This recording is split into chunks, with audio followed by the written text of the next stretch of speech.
忙しい男には暇な友人が訪れることはめったにない。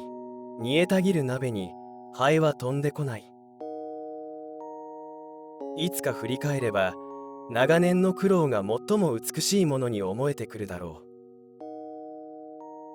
その人の外見が完璧であればあるほど内面に悪魔を抱えていることが多くなる。思考とは行動の予行演習に他ならない。力はあなたの弱さの中から生まれる。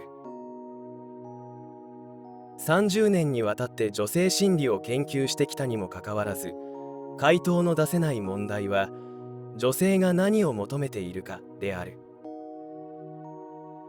あなたが比較しなければならない唯一の存在は過去のあなたである。あなたがこれから超えていかなければならないのは今のあなたである。ほとんどの人間は実のところ自由など求めていない。なぜなら自由には責任が伴うからである。みんな責任を負うことを恐れているのだ。忘れるのはそれを忘れたいからである。人は不快な記憶を忘れることによって防衛する。外に表現されていない感情は決して心から消えることはありません。それらは心の中で生きたまま忘れた頃にもっと醜い形で現れてくるでしょう。愚かさの最初の兆候は恥を全く感じなくなることだ。生きる意味や価値を考え始めると我々は気がおかしくなってしまう。生きる意味など存在しないのだから。否定と出会うことが出発点である。ユーモアというものは基地や滑稽と同じく何かしら我々の心を解放するものを持つのみならず、何かしら魂を抑揚させるようなものを持っている。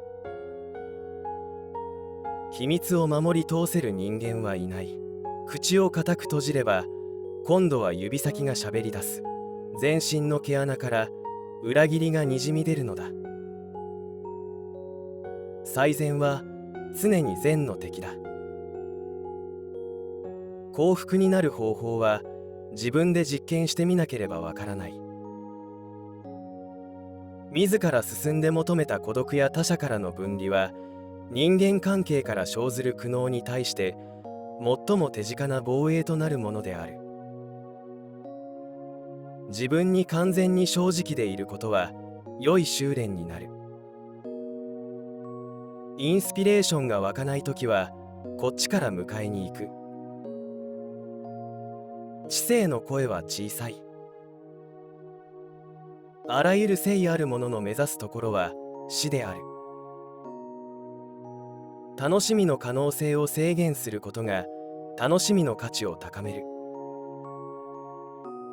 母親から特別に気に入られ育った者は一生征服者の感情を持ち、その感情がしばしば本当の成功を引き起こす原因になる。愛情をケチってはいけない。元手は使うことによって取り戻せるものだ。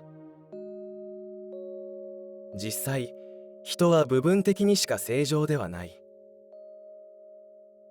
女性は男性を和らげるべきだが、弱めてはいけない。家族生活はすべて最も傷ついた人を中心に組織されている。言葉には最大の幸福か人生のどちらかをもたらす魔法の力がある。宗教はたとえそれが愛の宗教と呼ばれようと、その外にいる人々には過酷で無情なものである。道徳のある人間は悪人が現実世界で行ってしまう物事を夢の中だけに留めておける。愛されていると確信している人間はどれほど大胆になれることか。人生は個人にとっても人類にとっても等しく耐え難いものである。人は我々が思う以上に道徳的であり、我々が想像できる以上に不道徳である。エネルギッシュで成功する人間は、欲望という幻想を現実に変えることに成功する人間である。一般に人々は性的な問題に対して不誠実である。彼らは自分のセクシュアリティを公然と示さず、むしろ問題から切り離された覆い物で隠している。それが嘘というものである。あらゆるものの中心に愛を置き、愛し愛されることに至上の喜びを見出せたとき、幸福は訪れる。花を見て癒される。花は感情も葛藤も持ち合わせていない。男性がしばしば女性を避けるのに、セックスについて多くのことを話すのは、セックスの欠如によって精神的に衰弱してしまうことが多いためです。羨望は破壊的である。嫉妬に誘惑されるな。自分のルールに従って生きよう。宗教は人間一般の強迫神経症である。非常に強い悲しみというのは時間が経つと薄らぐだろう。しかし失われたものの代わりというのは絶対にありえない。どんなに心の中に開いた穴を埋めようとしても、また埋められたと思っても、絶対にそれは最初のものの代わりにはなりえない。性的に逸脱しているというのは完全にセックスレスな時だけである。それ以外は単に好みの問題である。人生において最も重要な3つの領域、それは仕事、愛、責任感。人間は自分のコンプレックスを除去しようと努めるべきではなく、それと調和を保つように努めるべきだ。生きる意味や価値を考え始めると、我々は気がおかしくなってしまう。生きる意味など存在しないのだから。人は時々お金が少ない時の方がたくさん持っている時よりも寛大になることがあるかもしれない。自分は何も持っていないなどと思わないようにしよう。恋に落ちている時ほど苦痛に対して無防備であることはない。人生の目的に対する疑問点は無限と言ってよいほど膨大で、ついぞ満足できるような答えが与えられたことはない。またそのような答えを得ることはおそらく決して許されないことなのだろう。自我は自我の家の君主ではない。病気を無視することほど人生において大きなコストがかかるものはない。現状から見ると、人々は自分たちが思っているよりも道徳的であり、想像よりもはるかに不道徳である。私たちはお互いを無作為に選ぶわけではない。潜在意識の中にすでに存在する人たちとだけ出会う。人間の魂の秘密は心霊劇にある。幼少期にこれらの真相を理解すれば、大人になってから癒しが訪れる。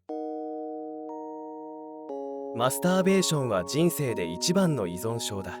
アルコール、タバコ、モルヒネはその代替品に過ぎない。夢は現実の投影であり、現実は夢の投影である。